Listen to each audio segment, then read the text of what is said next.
Abran por favor, hermanos, sus Biblias en Hechos capítulo 23.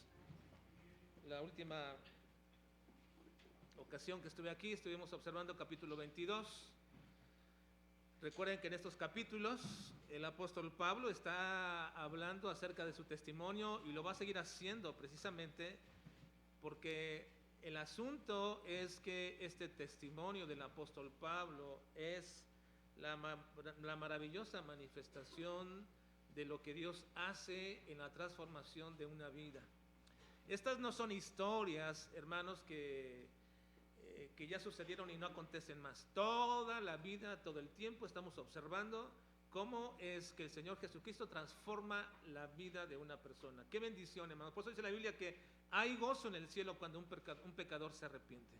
Y aquí también deberíamos tenerlo, hermanos, precisamente cuando vemos a alguien que se acerca al Señor, a alguien que es atraído por el Señor y de pronto comenzamos a ver que su vida comienza a ser transformada. Qué bendiciones todo esto. Por eso el testimonio de Pablo es un testimonio inobjetable. Nadie puede objetar el testimonio del apóstol Pablo de tal manera que él alude a ese testimonio diciendo: tengo testigos de lo que era mi vida antes y tengo testigos ahora de lo que es mi vida ahora en Cristo Jesús, y por esta causa me persiguen y por esta causa me quieren matar, porque su vida es la manifestación del poder de Dios.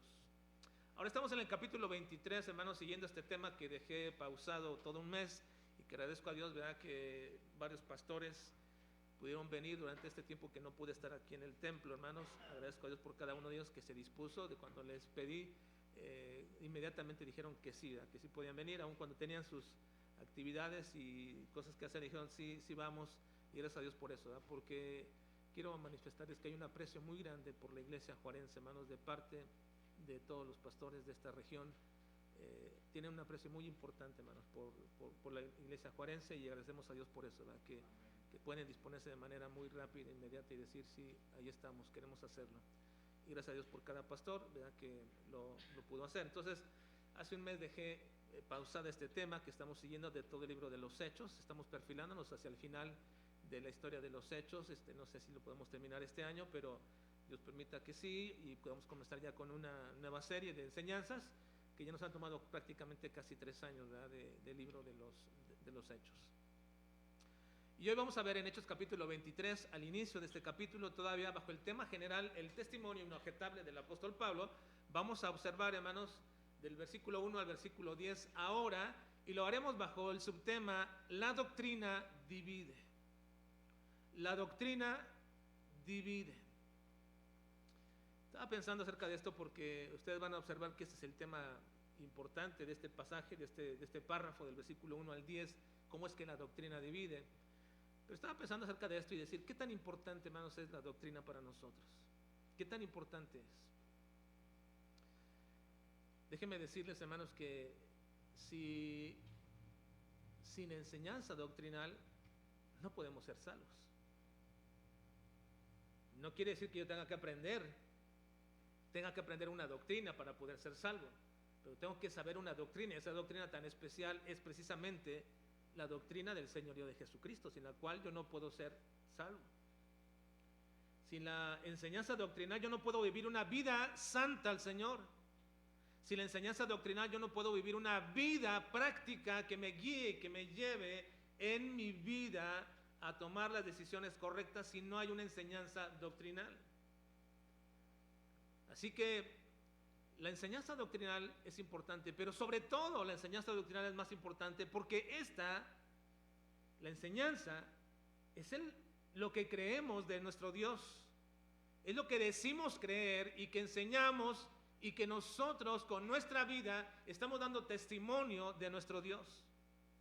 Así que vamos a observar en este pasaje que el apóstol Pablo utilizó una táctica para poder mantener la oportunidad de seguir dando su testimonio inobjetable a todos, y que hasta ese momento se había ganado ya el enojo de todos los asistentes a aquella asamblea. Y como desde aquellos días hasta ahora, hermanos, sobre todo precisamente en el aspecto del cristianismo verdadero, parece ser, hermanos, que una de las marcas, y que incluso llegan algunos hasta catalogar como un estigma de mala fama, el hecho que dentro de las denominaciones cristianas haya tantas divisiones por causa de la doctrina. Parece que es un estigma que nos han puesto y que nos dicen, ¿cómo es posible que ustedes puedan en sus innumerables grupos denominacionales puedan mantenerse separados por causa de una perspectiva diferente de doctrina? Y lo que hace que ustedes se mantengan divididos de aquí, de aquella iglesia y de otra iglesia, con diferentes perspectivas doctrinales. En cierta manera, esa crítica o ese estigma que nos catalogan al cristianismo como un cristianismo que no mantiene una uniformidad doctrinal, en cierta manera es correcta. Así es, hermanos. Hagan un recuento de grupos o denominaciones que ustedes conocen y verán cuántos grupos denominacionales tenemos. ¿Y por qué es la causa de esos grupos? Por la doctrina. Hay una doctrina que nos divide y nos divide. Ahora, para estas situaciones, hermanos, se han acuñado diversos términos técnicos que esa división concede o hace de grupo tras grupo. En términos teológicos definimos la diferencia entre un grupo y otro grupo, de tal manera que podemos decir que si algunos creen que los dones espirituales dados por el Espíritu Santo aún siguen vigentes dentro de la iglesia y que deben de practicarse, a esas personas, a esos grupos, a esas iglesias, les llamamos que tienen una doctrina continuacionista o continuista. Son continuistas, decimos, y de inmediato sabemos que en sus cultos o en sus iglesias, en sus prácticas, van a preponderar el uso de estos dones. Ahora, si no creemos en eso y se cree que ciertos dones de carácter sobre todo milagroso o extraordinarios ya no están vigentes, entonces se les llama cesacionistas. Pensamos que ciertos dones ya no están vigentes ahora y por lo tanto no veremos dentro de la iglesia esas prácticas continuistas, sino cesacionistas en el ejercicio de esos dones. Ahora, también hay grupos donde cada uno de estos que acabo de mencionar son radicales y otros son moderados. Otros grupos donde ni siquiera se permite en absoluto utilizar una guitarra, ninguna cosa esta, porque son muy radicales en esa utilización. Otros grupos donde no se dice amén a ninguna cosa, pero otros grupos donde se exalta, la gente brinca, la gente hace, y todo eso tiene que ver precisamente con la perspectiva que tienen acerca del uso de los dones dentro de la iglesia y en su práctica también. Ahora, si hay también grupos que creen que aún estamos bajo la ley del Antiguo Testamento, y en ese punto decimos o dicen algunos que estas personas siguen vigentes en sus reglamentos o formas en todo lo que se menciona, pero también hay otros que dicen no tenemos ya ninguna injerencia con la ley, y esto lo llamamos antinominianos. Es decir, no hay ninguna ley que restrinja nuestra libertad cristiana y por tanto no deberíamos de seguirla. Y también ahí hay gente que es extrema o radical. También tenemos ciertos grupos o iglesias que algunos llegan a pensar que el milenio es un estado literal de Cristo aquí en la tierra y que ya se está llevando a cabo en este momento, se llaman amileniales. Otros dicen, bueno, que va a ir la iglesia poco a poco avanzando en ese propósito de llegar a un punto donde el milenio se va a establecer y va a fortalecerse y la iglesia está creciendo y va a llegar a convertirse todo el mundo y son posmileniales. Y hay otros que creemos también que el milenio es algo que va a suceder en el futuro y llamamos premileniales. Ahora, dentro de estos grupos también hay un montón de divisiones que también nos separan de grupos de iglesias. Los dispensacionales, los premileniales pretribulacionarios, los premileniales mesotribulacionarios, los premileniales posttribulacionarios, etc. Y también eso nos sigue dividiendo. También hay quienes creen que Dios decretó que cada hombre, antes del decreto de su creación, también ya estaba decretada su salvación o su perdición. Y estos se le llaman grupos con una teología supralapsaria. Hay otros que creen que el decreto fue primero de la creación y después el decreto de la caída, y estos se llaman infralapsarios. Y hay quienes creen que están en intermedio y son sublapsarios. Y ustedes dirán, bueno, ¿y todo eso qué tiene? Tanta división y tanta cosa. Bueno, hermanos, definitivamente ustedes dirán, ¿qué tan importante es saber todo esto? ¿Y qué tan importante es que nosotros creamos que en qué categoría estamos o qué somos? Bueno, hermanos, quiero decirles que todas estas cosas, aunque no se mencionan, sí son importantes en acuñar las doctrinas que se predican y que se creen. Porque, por ejemplo, en este punto de supralapsarios, infralapsarios, sublapsarios, de ahí procede nuestro entendimiento y perspectiva acerca de la elección, de la predestinación o del libre albedrío. Estas posturas vienen de ahí. Ahora, algunos piensan que estas circunstancias no ayudan en nada a la unidad que el Señor quiere dentro de su cuerpo, que es la iglesia. Y cada vez hay más división y cada vez hay más separación, y dice, no estamos cumpliendo con el deseo de Cristo de que haya unidad dentro de la iglesia. Bueno, en cierta manera tienen razón. Tienen razón.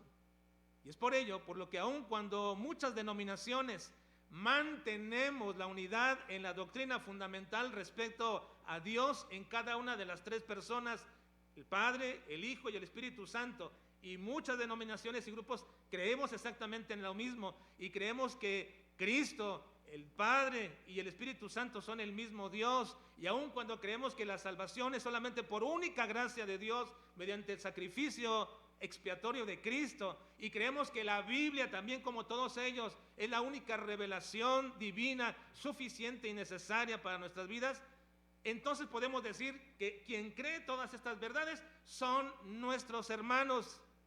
Creemos que son hermanos, es decir, mantenemos una unidad espiritual muy importante en este aspecto. Y en este punto, hermanos, también es importante hacer una pequeña distinción, y que muchas veces nosotros defendemos y enfatizamos de manera muy comprometida con la doctrina. Y decimos, bueno, sí creemos en esto, la palabra, creemos en el Padre, en el Hijo, en el Espíritu, como ustedes, sí creemos respecto al sacrificio expiatorio, la gracia de Dios, todo ello, pero no creemos con ustedes como esto. Y uno se preguntaría, ¿qué tan importante es que no creamos estas cosas?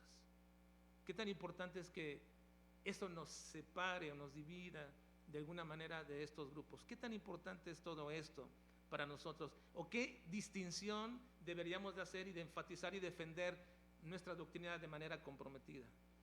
Pero la pregunta es, ¿hasta qué punto debería dividirnos la doctrina? ¿Y hasta qué punto esa división es insalvable con los demás grupos? ¿Es acaso también correcto?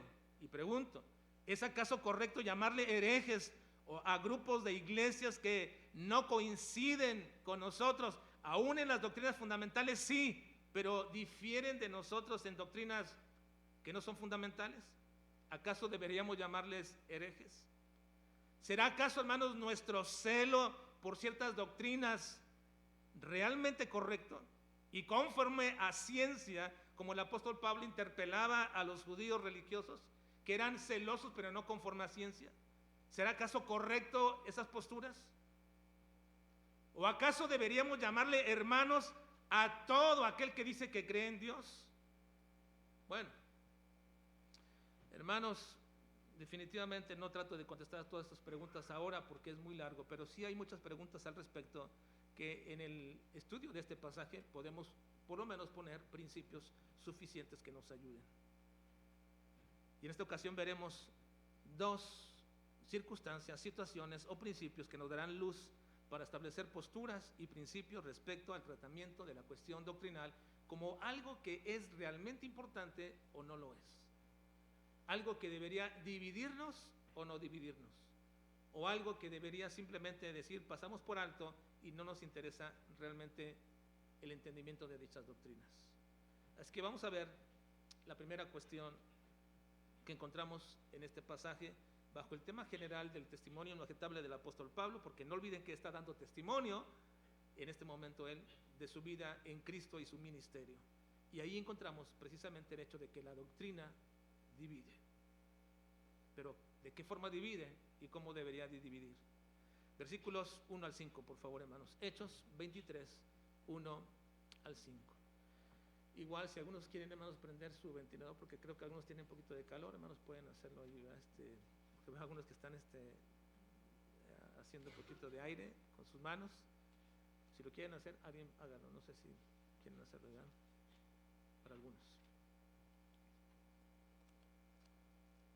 Bueno, ¿estamos ahí, Hechos 23, hermanos?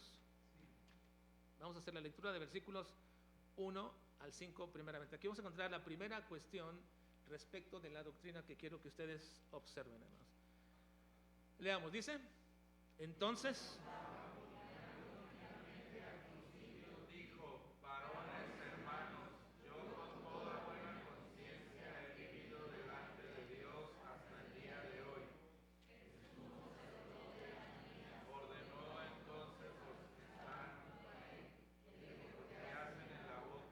Entonces Pablo le dijo, Dios te golpeará a ti, pared blanqueada. ¿Estás tú sentado para juzgarme conforme a la ley y quebrantando la ley me mandas golpear?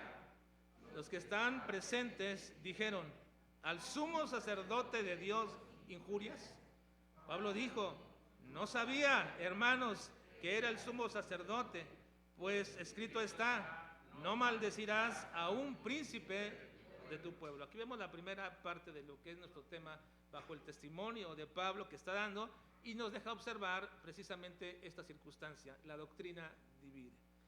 En este primer pasaje, hermanos, estando el apóstol Pablo frente a sus jueces, el Sanedrín, Pablo enfrenta de manera muy especial y muy fuerte a la autoridad eclesiástica de la religión nacional del pueblo de Israel. El principal de todos, el hombre más principal de toda la religión judía, lo enfrenta Pablo y lo enfrenta de manera muy, muy fuerte. Recuerden ustedes que el apóstol Pablo, hermanos, no es un hombre que se tienta en decir las cosas, ¿verdad? No es un hombre que de alguna manera busca ser muy políticamente correcto para decir las cosas. El apóstol Pablo iba de manera fuerte siempre. Cuando tuvo que enfrentar a Pedro le dijo también de manera muy fuerte que era un farsante, ¿verdad? Lo que estaba haciendo, que estaba simulando algo que no creía, que era prácticamente un hipócrita. Se lo dijo el apóstol Pablo muy fuerte. Lo mismo hizo con Bernabé. Se enfrentaron una vez de manera que se separaron, y Pablo cuando sabía que había algo importante no se detenía. Así que la primera cosa que hace el apóstol Pablo aquí es enfrentar a la autoridad eclesiástica de la religión nacional. Y lo primero que quiero que observemos en este punto, hermanos, es lo siguiente: que la doctrina es modelada por los que la enseñan. Este es un principio importante que nunca debemos olvidar. La doctrina es modelada, presentada por los que la enseñan. La modelan con su vida, la modelan con sus acciones. La doctrina es modelada por lo que la enseñan. Así que un mal testimonio, hermanos, del que enseña es un mal testimonio de sus enseñanzas. Así que un mal testimonio del que enseña es un mal testimonio también para sus enseñanzas. Pablo le dice al sumo sacerdote, pared blanqueada. Y añade la razón del por qué su crítica al sumo sacerdote. Dice, tú estás aquí para juzgarme y quebrantando la ley me mandas golpear. Y en un momento explicaré por qué el sacerdote quebrantó la ley al mandar a golpear a Pablo y por qué tanto molestó a Pablo esta acción de que lo golpearan en la boca. Pero antes déjenme explicarle un poquito, hermanos, que la doctrina, acerca de la doctrina, cómo depende mucho del testimonio de las personas. La doctrina es injuriada por el mal testimonio de aquellos de quien enseñan. Ahora, quiero hacer una aclaración pertinente en este sentido, hermanos, y decir que no necesariamente que lo que enseña una persona con mal testimonio sea incorrecto. No necesariamente, hermanos. Estoy diciendo que la doctrina es injuriada por el mal testimonio de alguien, pero no necesariamente la doctrina que enseña puede ser incorrecta. Pero sí puede ser descalificada como correcta cuando la gente tiene esa tendencia normalmente a desechar las enseñanzas por el testimonio que tiene una persona. Incluso Cristo mismo dijo respecto a esto, quizás ustedes me van a decir, médico, cúrate a ti mismo, o lo que hemos oído de ti, ¿por qué no lo haces aquí? Porque normalmente la gente tiene la tendencia a que si ven un mal testimonio en alguno de nosotros, no quieren saber nada de nuestra doctrina, aun cuando tu doctrina sea correcta. ¿No es cierto, hermanos? El mal testimonio que damos muchas veces en nuestra vida hace que la gente repele lo que les enseñamos. Ahora, no solamente eso, hermanos. No solamente el mal testimonio tiene que ver con que me vean a mí decir malas palabras, o me vean estar tomando, o drogando, o haciendo algún fraude, y luego yo quiera venir y hablarles acerca de Cristo. No solamente eso. También muchas veces la indiferencia con la que tratamos a las personas en nuestro entorno. Sí, hermanos, ese también es un mal testimonio. Porque muy seguramente en tu trabajo hay gente que pasa por tiempos de necesidad o tiempos conflictivos en su vida y tú te inmutas, no dices nada absolutamente, ni te acercas para decirle, me gustaría orar por ti, si quieres compartirme tu necesidad, puedo orar por ti y me gustaría saber, te veo que estás en aflicción. No, no nos acercamos a nadie, nos mantenemos totalmente ajenos a ellos. Y luego quieres venir y enseñarles acerca de un amor, de un Dios de amor misericordioso. No ayuda a esto, hermanos, de ninguna manera. La doctrina es injuriada y a veces descalificada por quien la enseña cuando su testimonio es incorrecto. Pero aclarando, no necesariamente lo que enseña es incorrecto, pero sí se puede descalificar como correcta cuando la gente tiene esa tendencia continuamente a poner y decir que no quiere saber nada de un hombre cuya testimonio no es el adecuado. Una buena doctrina enseñada por un maestro cuya reputación es mala causa blasfemia contra el Dios y la doctrina que predica. ¿Sí, hermanos? Un hombre que se para en un púlpito, en un atril o en una clase, una mujer en una clase de escuela dominical, cuando su testimonio es el correcto, causa blasfemia contra el Dios y la doctrina que predica. Pablo dijo a este respecto en 1 Timoteo capítulo 6, versículo 1, dijo de esta forma: todos los que están bajo el yugo de esclavitud tengan a sus amos por dignos de todo honor, para que no sea blasfemado el nombre de Dios ¿y qué, hermanos? Y la doctrina. Si tus compañeros de escuela, de trabajo, o donde tú te desarrolles, o la gente cercana a ti, ve que tú eres rebelde y que no quieres seguir las pautas y las leyes y las formas y lo que está puesto ahí, y ve que tú defraudas, haces tantas cosas respecto de todo esto, el nombre de Dios es blasfemado también y la doctrina que tú dices después creer. Ahora, hermanos, los malos ejemplos han surgido siempre en este sentido dentro del ámbito evangélico. No podemos tapar eso. No podemos tapar estas circunstancias. Los malos ejemplos dentro del ámbito evangélico siempre han estado presentes en todos los tiempos. Y eso ha servido a todos en todo tiempo, hermanos, a la gente que ha aprovechado para desacreditar la doctrina bíblica. Y últimamente, hermanos, en el mundo evangélico acaba de pasar por una situación vergonzosa de uno de los predicadores más seguidos, sobre todo por aquellos que de alguna forma son adictos o inclinados al cristianismo virtual y que siguen a las iglesias y a los predicadores virtuales. Y seguramente ustedes sabrán de a qué me estoy refiriendo, ¿verdad? Y eso es algo que ha sido objeto de mucha burla, desacreditación de tanta gente. Si no saben, obviamente, pues no quiero motivarlos a que estén buscando, pero tampoco lo dejo con la duda. Un predicador de sana doctrina, maestro para muchos predicadores, y quizás, dicen algunos, como el mejor predicador en el aspecto de la predicación expositiva, como era Steve Lobson. Fue desacreditado completamente en su testimonio, un hombre de más de 70 años, teniendo una relación inadecuada, no momentánea, sino por años, con una mujer que no era su esposa.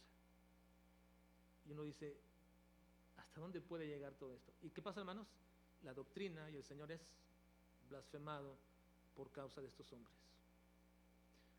Por eso, hermanos, una de las condiciones que el apóstol Pablo siempre pedía es orar por nosotros. Y yo quiero aprovechar este momento para decirles, hermanos, no me interesa realmente si me mandas un mensajito o no, si me das un abrazo o no, pero sí me interesa mucho que ores por mí. Sí me interesa mucho esto, porque somos sostenidos, guardados y cuidados mediante la oración de muchos de ustedes Y yo te pido, hermanos, ora no solamente por mí, sino por todos aquellos que predicamos la palabra de Dios aquí, por todos aquellos que tienen una clase, todas aquellas hermanas también que participan. Oren por ellos, hermanos, porque no queremos que la doctrina ni nuestro Dios sea blasfemado por causa de nuestro testimonio. No queremos. Ahora bien, cuando la mala doctrina es predicada por malos maestros, la mala doctrina es predicada por malos maestros, la condenación de esa doctrina es obvia. Es obvia. Y no por el mal testimonio necesariamente de esa persona, sino porque la misma palabra de Dios juzga esa doctrina y la declara una herejía. Pablo, hermanos, está frente al tribunal máximo de los judíos. Ellos tenían la autoridad de condenarlo a muerte. Y eso es lo que realmente estaban buscando ellos, llevar a muerte al apóstol Pablo. Y debemos recordar, hermanos, o reconocer que en este capítulo, o recordar más bien que en el capítulo anterior que estuvimos observando ya hace algunos meses atrás, se nos dice que tras haber sido atacado violentamente, el apóstol Pablo por una multitud fue llevado hasta el templo, del templo fue llevado por los romanos para poder salvarlo en ese momento. Y no teniendo de qué acusarle, pues en ese momento el procónsul lo que hace es llamar al Sanedrín, el grupo de líderes religiosos y políticos del pueblo de Israel, para que observen y juzguen a este hombre llamado Pablo, porque era demasiado violento, era demasiado alboroto, y decían, ¿por qué tanto deseo tienen de matar a este hombre? Y entonces llama y dice, júzguenle ustedes, quiero saber cuál es la razón de todo esto. Así que Pablo comienza a defenderse, hablando en lengua hebrea, y todos se callan, y da su testimonio de conversión y su fe en Jesús. Y antes de que el apóstol Pablo persiguiera a los cristianos, como él, más bien antes de que proclamara el evangelio, como los perseguía, y todo esto que ya vimos anteriormente. Pero ahora, frente al Sanedrín, comienza abriendo en este momento, hermanos, el momento de su juicio, con una declaración inmediata de inocencia. Él dice, versículo 1, vean por favor. Entonces Pablo, mirando fijamente al concilio, dijo, varones hermanos, yo con toda buena conciencia he vivido delante de Dios hasta el día de hoy. Ahora, Pablo no estaba equivocado. Ustedes dirán, bueno, ¿cómo podía estar Pablo con una conciencia buena delante de Dios si antes era un perseguidor de los cristianos? Si antes mataba y arrastraba mujeres y hombres para que blasfemaran el nombre de Dios. ¿Cómo decía Pablo que podía estar él buena conciencia toda su vida? Probablemente ahora sí, pero antes no. Bueno, Pablo tenía razón, hermanos, porque realmente lo que Pablo hacía era con buena conciencia, ¿recuerdan? Su conciencia era correcta, diciendo, yo pensaba en mi conciencia que lo que yo hacía persiguiendo a los cristianos era correcto, hasta que Cristo se me apareció. Y Pablo está aclarando, yo no estoy actuando nunca bajo intereses personales, no estoy actuando bajo ningún interés de nadie, estoy actuando bajo los intereses únicos de lo que creo que es correcto delante de Dios, y por eso antes lo hacía equivocadamente, hoy lo hago porque Dios, correctamente, porque Dios me salvó y me transformó.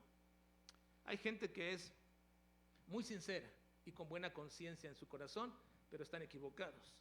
El apóstol Pablo lo reconoce de esta manera. Ahora, esta declaración primaria de una conciencia en cuanto a su testimonio como una inocencia, de inmediato tuvo una reacción de parte del sumo sacerdote, que lo manda golpear.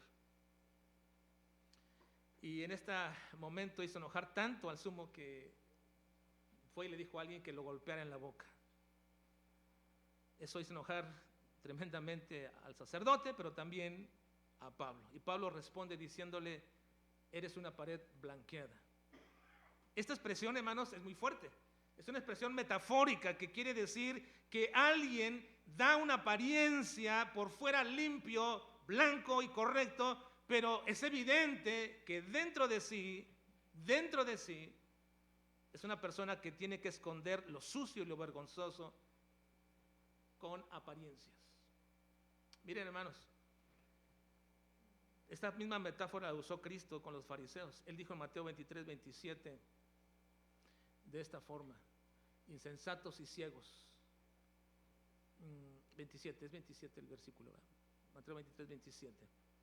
Dijo el apóstol, el Señor Jesucristo, a este respecto en este pasaje.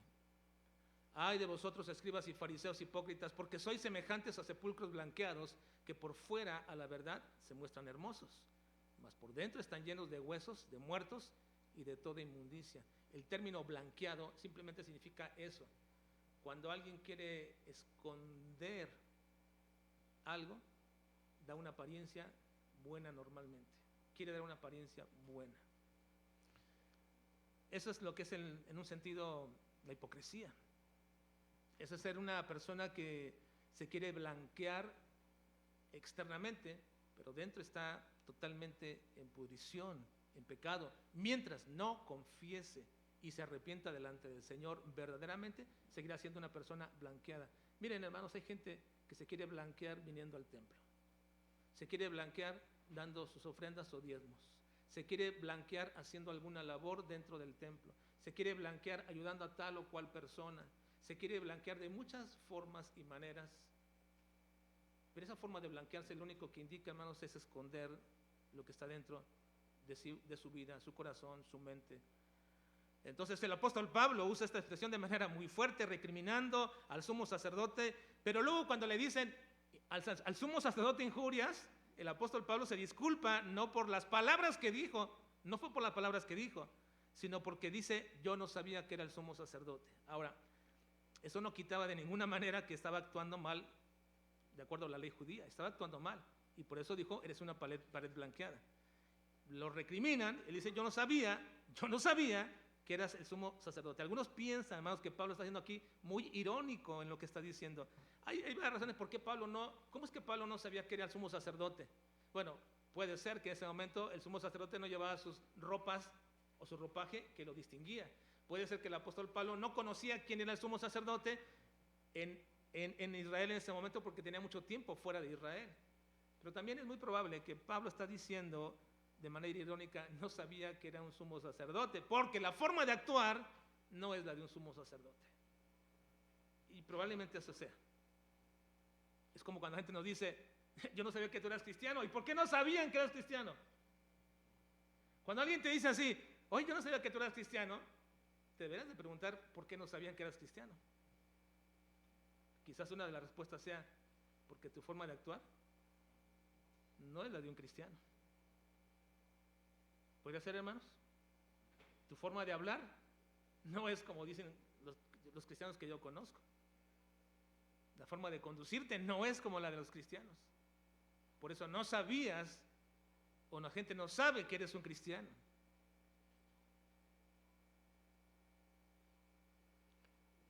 Hermanos, ¿por qué le enojó tanto a Pablo o le molestó que lo golpearan en la boca? Más allá de lo vergonzoso que es que alguien te calle con la boca de un golpe, una bofetada es muy fuerte, más que un golpe. Una bofetada a un hijo, por ejemplo, y tengamos cuidado con estos aspectos de corregir a los hijos, ¿verdad? Pero una bofetada a un hijo es muy humillante. No corrige, envilece. No hace eso. La vara es la que corrige y es lo estipulado por el Señor. La vara corrige, no las cachetadas. Tengamos cuidado con esas cosas. Pero una bofetada al apóstol Pablo, más allá de lo humillante para callarle la boca, fue el hecho de que los miembros del Sanedrín representaban, hermanos, la ley santa de Dios. Todos los miembros del Sanedrín representaban la ley santa de Dios. Ellos deberían de juzgar de acuerdo con esa ley santa dada por Dios a través de Moisés. Y siendo tan alta la dignidad de tomar esa ley y con esa ley juzgar a los demás, entonces tenían la responsabilidad de modelar esa ley con sus acciones. Ananías, ese sumo sacerdote en ese momento, y él está quebrantando la ley, juzgando a Pablo. Según la ley, nadie debería de ser golpeado a menos que ya hubiera sido declarado culpable. Miren, Deuteronomio capítulo 25, versículos 1 y 2 dice, si hubiese pleito entre algunos y acudieren al tribunal para que los jueces lo juzguen, estos absolverán al justo y condenarán al culpable. Y si el delincuente mereciere ser azotado, ya una vez que fue condenado culpable, entonces el juez le hará echar en tierra y le hará azotar en su presencia según su delito, será el número de azotes. Pero no puedes tocarlo antes de ser sentenciado como culpable o bien absolverlo como inocente. Y por eso Pablo dice de esta manera: apenas me están escuchando y ya me estás golpeando. Quebrantas la ley. Quebrantas la ley. Ahora, aunque Pablo no lo sabía, hermanos, pronunció en esa declaración una profecía que se cumpliría muy prontamente. Mira, fíjense, hermanos, el versículo 3. Lean, dice: entonces Pablo le dijo: Dios te golpeará a ti, pared blanqueada. Dios te golpeará a ti, pared blanqueada. Pablo no lo sabía, pero estaba hablando una profecía de parte del Señor. El historiador Flavio Josefo, hermanos, historiador de aquellas épocas, nos dice en uno de sus libros que la fama de Ananías como el sumo sacerdote era bien conocida por todo el pueblo. Era un hombre ladrón que robaba todas las ofrendas y que aún incluso era acusado de homicidio continuamente porque trataba de mantener los intereses, sus intereses y los de su grupo. Así que no dudaba en mandar matar gente por causa de su bienestar. Y luego nos dice el mismo Flavio Josefo que en algún momento después, durante o un poquito antes de la ocupación romana a Jerusalén, cuando fue destruida, este Ananías fue perseguido por toda Jerusalén y brutalmente asesinado por judíos nacionalistas. Murió de manera infame. Dios te golpeará a ti, pared blanqueada. Hermanos, tenemos en nosotros mismos, que nos llamamos cristianos, y que decimos que la Biblia es nuestra única regla de fe y de práctica, y que decimos que creemos en un Dios santo, y que decimos que creemos en un Dios misericordioso, justo y soberano, tenemos la tremenda responsabilidad y la carga de modelar esa doctrina que proclamamos. Tenemos esa responsabilidad, hermanos. No puedes tú dar un testimonio en tu trabajo, en tu familia, con tu gente que difiere totalmente de la doctrina que tú crees. No puede ser, hermanos. El apóstol Pedro dice en 1 de Pedro 4, 14 al 16: si sois vituperados por el nombre de Cristo, sois bienaventurados, porque el glorioso Espíritu de Dios reposa sobre vosotros. Ciertamente de parte de ellos Él es blasfemado, pero por vosotros es glorificado. Luego aclara: así que ninguno de vosotros padezca como homicida, o ladrón, o malhechor, o por entremeterse en lo ajeno. Pero si alguno padece como cristiano, no se avergüence, sino glorifique a Dios por ello. Si padeces por la doctrina que predicas y porque te comportas de la misma manera, Dios es glorificado por ello, hermanos. Pero dice: tengan cuidado que no sean ustedes realmente perseguidos porque hacen lo que es incorrecto, porque están defraudando, porque hicieron trampa aquí, porque hicieron allá. Tengan cuidado con eso, porque así el nombre de Dios es blasfemado. Por eso, hermanos, es importante que mantengamos una distancia verdaderamente bien establecida con aquellos que llamándose hermanos, y cuyo testimonio denigra la doctrina del Señor, nos apartemos de ellos. No puede ser, hermanos, no puede ser y no debe de ser que sigamos teniendo esa cercanía y comunión con aquella gente que desecha la doctrina del Señor y el testimonio que también manifiesta. Sigamos teniendo esa cercanía con ellos y les llamemos hermanos. En 1 Corintios capítulo 5, versículo 11, el apóstol Pablo dice: más bien os escribí que no os juntéis con ninguno que, llamándose hermano, fuere fornicario, o avaro, o idólatra, o maldiciente, o borracho, o ladrón. Con el tal, ni aún comáis. ¿La doctrina divide, hermanos? Sí, porque la doctrina debe ser modelada por aquellos que la proclaman. Tú no puedes hablar de un Dios santo cuando tu vida es impía. No puedes hablar de un Dios soberano cuando estás enojado por todas las cosas que te suceden en la vida y no las entiendes. No puedes proclamar a un Dios misericordioso y luego enojarte porque salva a tal persona que te ofende. No, hermanos, debemos modelar la doctrina que proclamamos y creemos. Ahora una pregunta, hermanos. Antes de terminar esta primera parte, este primer principio. ¿Qué de aquellos cuyo testimonio no es malo, pero que niegan doctrinas tan fundamentales como la soberanía de Dios en cada una de las tres personas?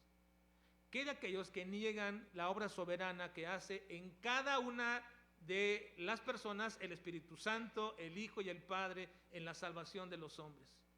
¿Qué de aquellos, hermanos, que niegan estas doctrinas tan fundamentales que sostienen nuestra fe? Pero su testimonio no es malo. Diríamos, incluso es correcto. ¿Qué de esto? Bueno, aplica exactamente lo mismo, hermanos. Debemos mantener una separación. Miren, hermanos, yo nunca voy a llamar a ninguno de ustedes, ni les voy a llamar a cuentas en absoluto, ni les voy a reclamar en absoluto, pero hay gente de nuestra iglesia que ha salido denostando contra la doctrina que predicamos, y lo siguen diciendo y proclamando, y siguen mentirosamente diciendo cosas que nosotros no enseñamos. Pero ¿saben qué? Me entristece ver que muchos aún mantenemos una cercanía, comunión con ellos. La palabra es clara en este sentido, hermanos. El apóstol Judas dice en su carta, en Judas 1:4, dice: porque algunos hombres han entrado encubiertamente, los que desde antes habían sido destinados para esta condenación, hombres impíos, que convierten en libertinaje la gracia de nuestro Dios y niegan a Dios, el único soberano, y a nuestro Señor Jesucristo. Lo niegan. Niegan la soberanía de Dios y de Jesucristo. Debemos ser sabios en este aspecto, hermanos. Yo no digo que ninguna persona que se ha ido a nuestra iglesia no le puedas hablar, no digo eso. Pero aquel que abiertamente confronta la doctrina que creemos, deberías de mantener una distancia en ese aspecto. Ahora quiero culminar esta mañana, hermanos, brevemente, pasando a la segunda circunstancia o principio respecto de la doctrina. Vean por favor versículos 5 al 10. 5 al 10. Culminamos en esta mañana. 5 al 10. Dice: hermanos,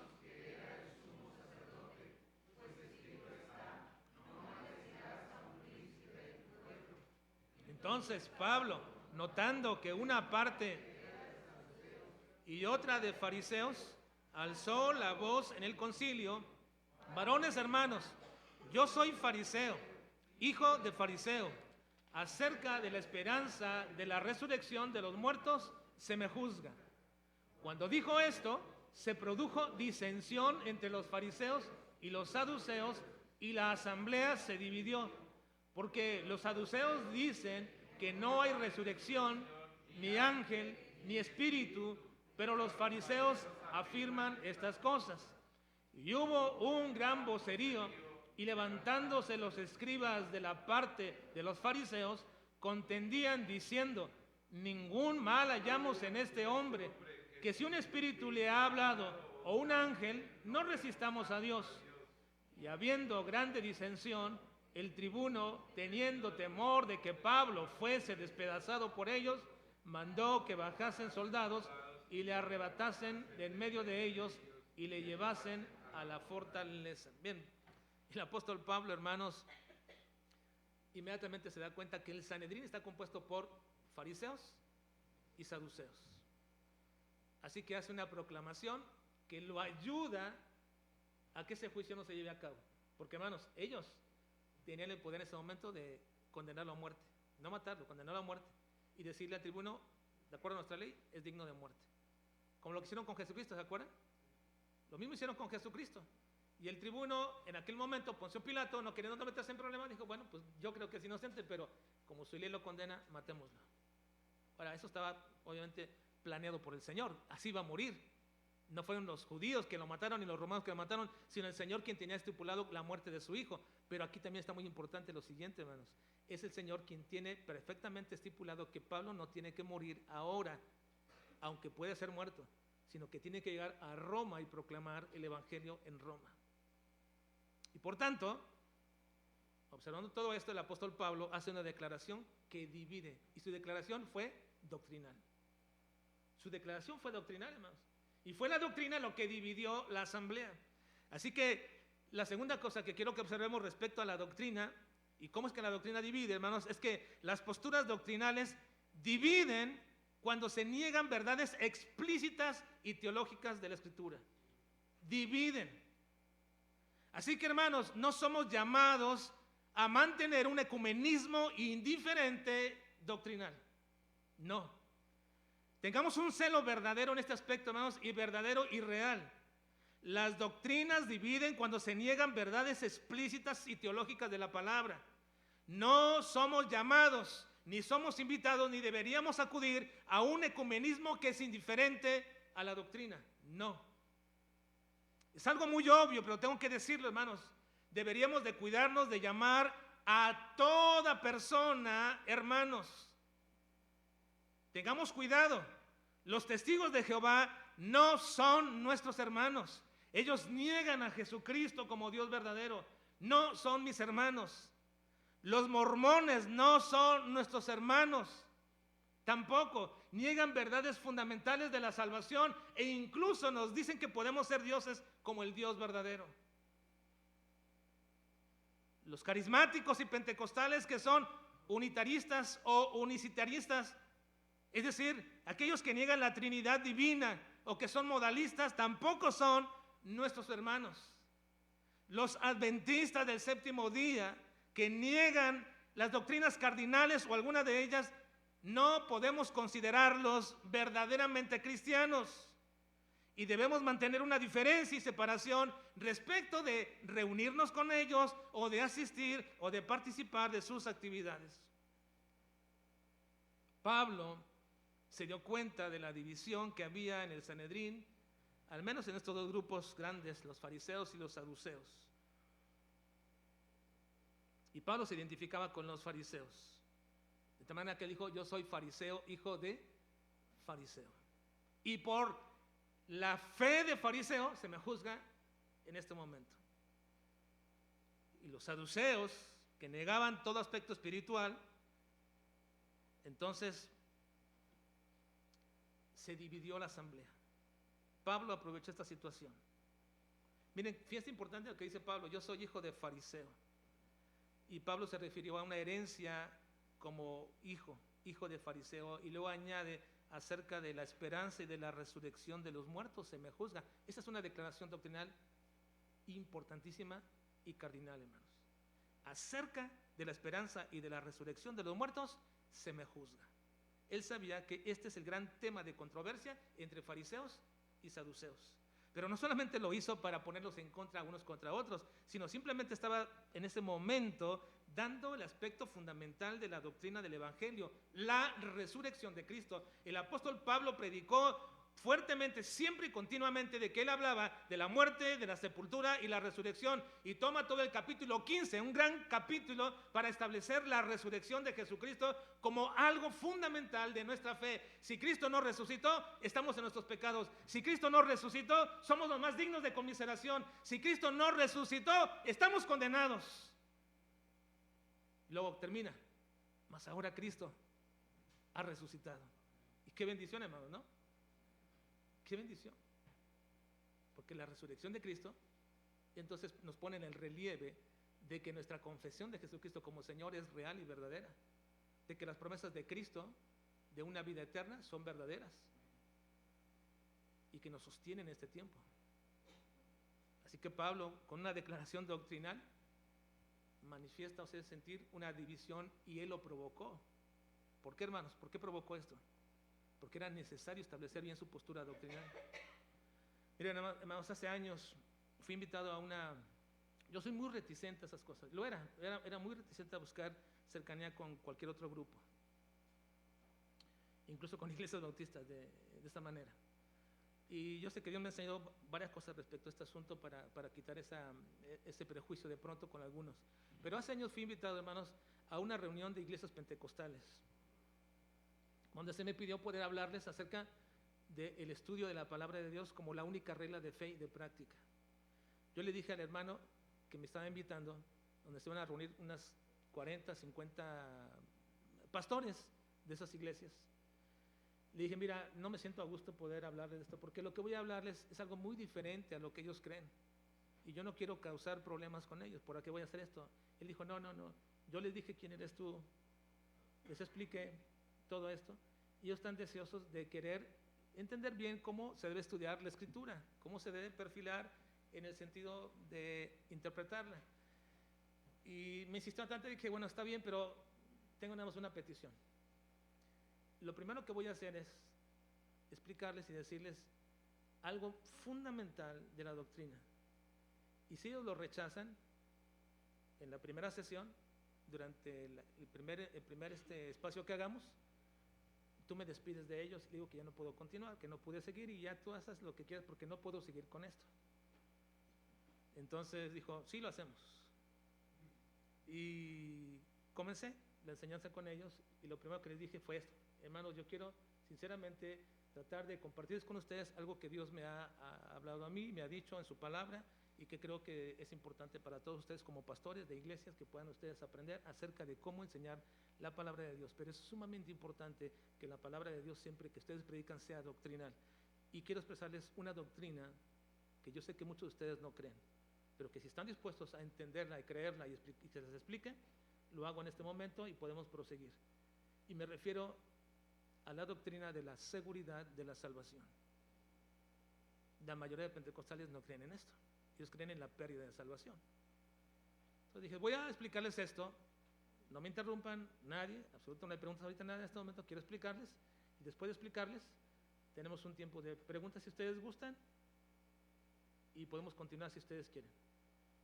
Entonces, durante 40, 50 minutos les expliqué acerca de, que no era el tema, ese no era el tema, pero quería comenzar acerca de la seguridad de salvación. Después de que les expresé los argumentos bíblicos, los pasajes de la Escritura que lo mencionan, y todas aquellas falsas argumentos que dicen que se pierde, usando algunos 2 o 3 versículos que ellos usan y explicándoseles a la luz del contexto de todo el pasaje, ya terminé y les dije, bueno, ahora sí, viene un tiempo de preguntas y quiero que ustedes me digan después de que todo esto explique. Y de aquí va a depender, yo dije para mis adentros, de aquí va a depender si continúo o me voy ya, ¿verdad? Y ahí me despide el hermano.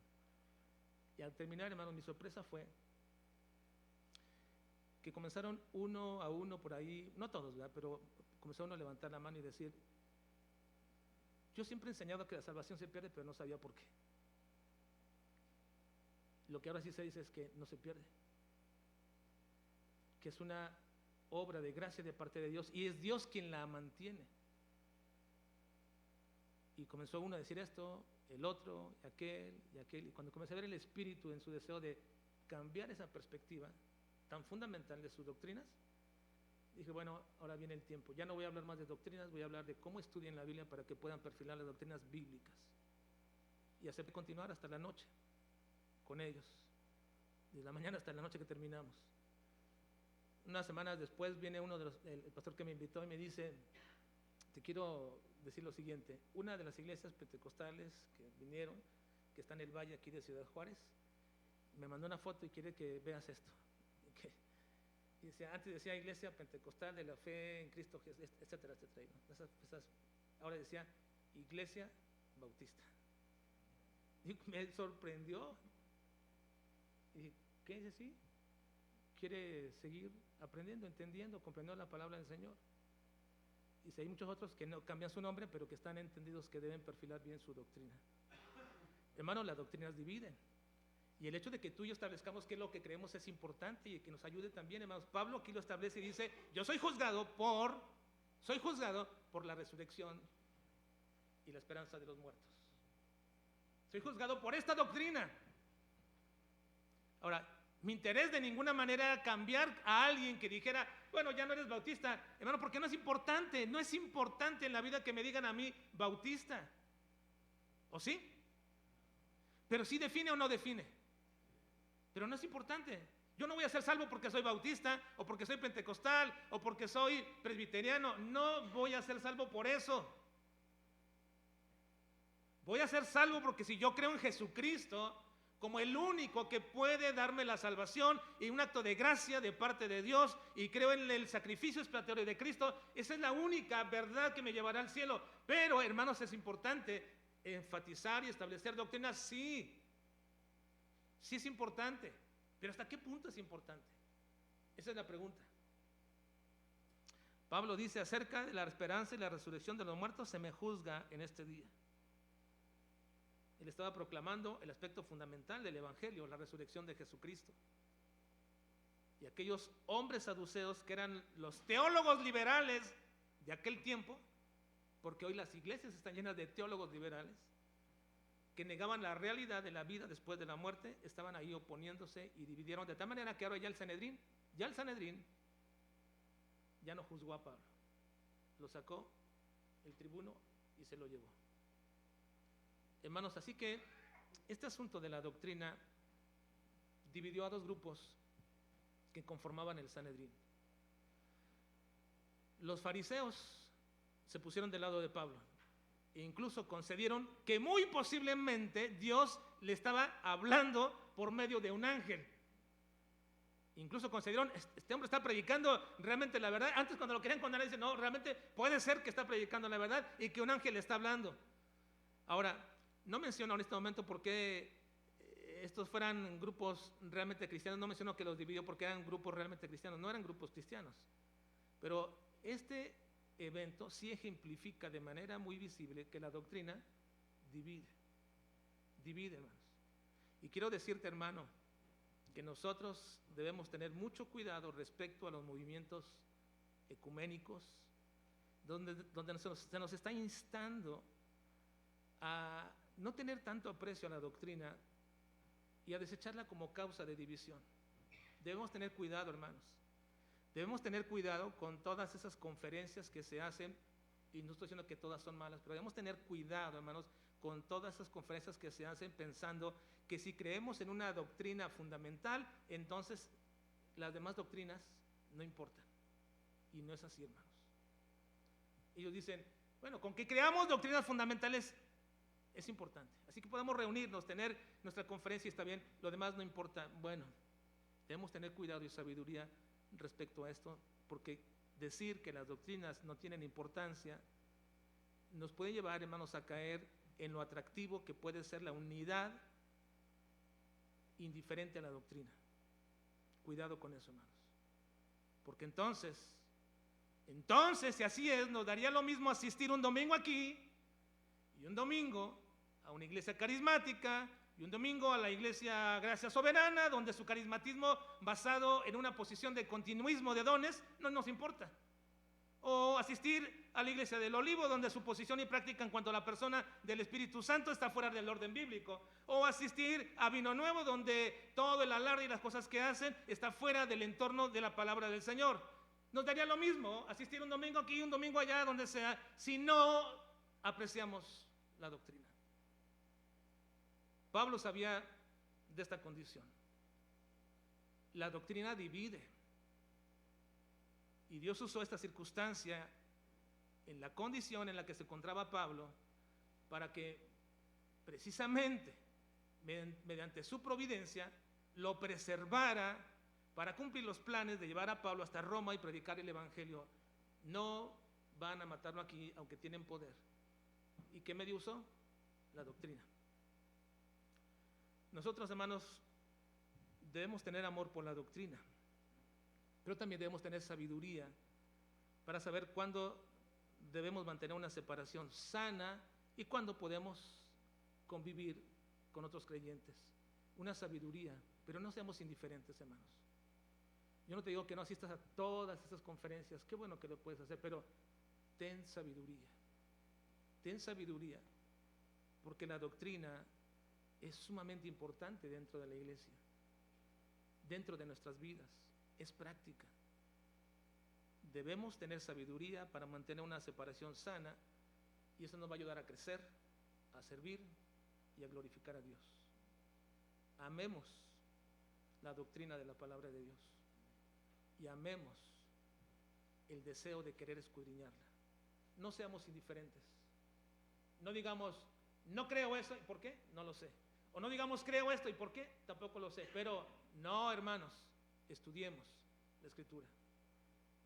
Que Dios nos ayude. Vamos a orar, por favor.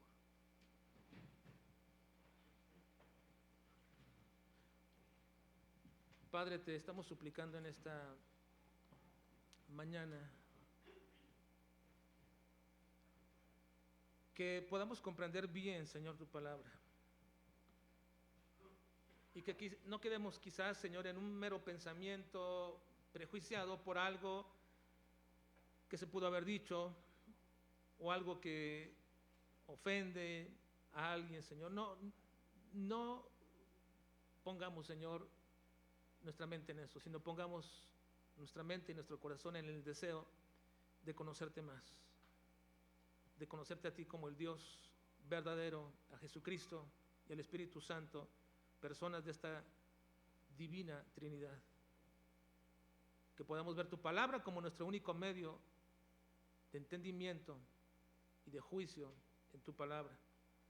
Y que podamos tener también la capacidad de la sabiduría para saber, Señor, que hay doctrinas que no deben causar separación de nuestros verdaderos hermanos, aun cuando no seamos de la misma iglesia y la misma denominación. Pero hay doctrinas que son esenciales e importantes. Dios, ayúdanos a tener sabiduría y entendimiento de esto. Guarda nuestras vidas, guarda nuestro corazón, pero sobre todo, Señor, guarda nuestro deseo de que no se trata solamente de poder estudiar para poder oponernos, de poder estudiar para poder entonces estar haciendo pleito con alguien, Señor, o refutando a alguien. Se trata de que queremos estudiar, aprender, porque así aprendemos de ti y te amamos y amamos tu palabra y te amaremos todavía mucho más, Señor, en la medida que nuestro corazón y nuestro espíritu sea el verdadero, guiado por el Espíritu Santo para entender tu palabra. Ayúdanos, Dios. Te lo suplico y te lo ruego por Jesucristo.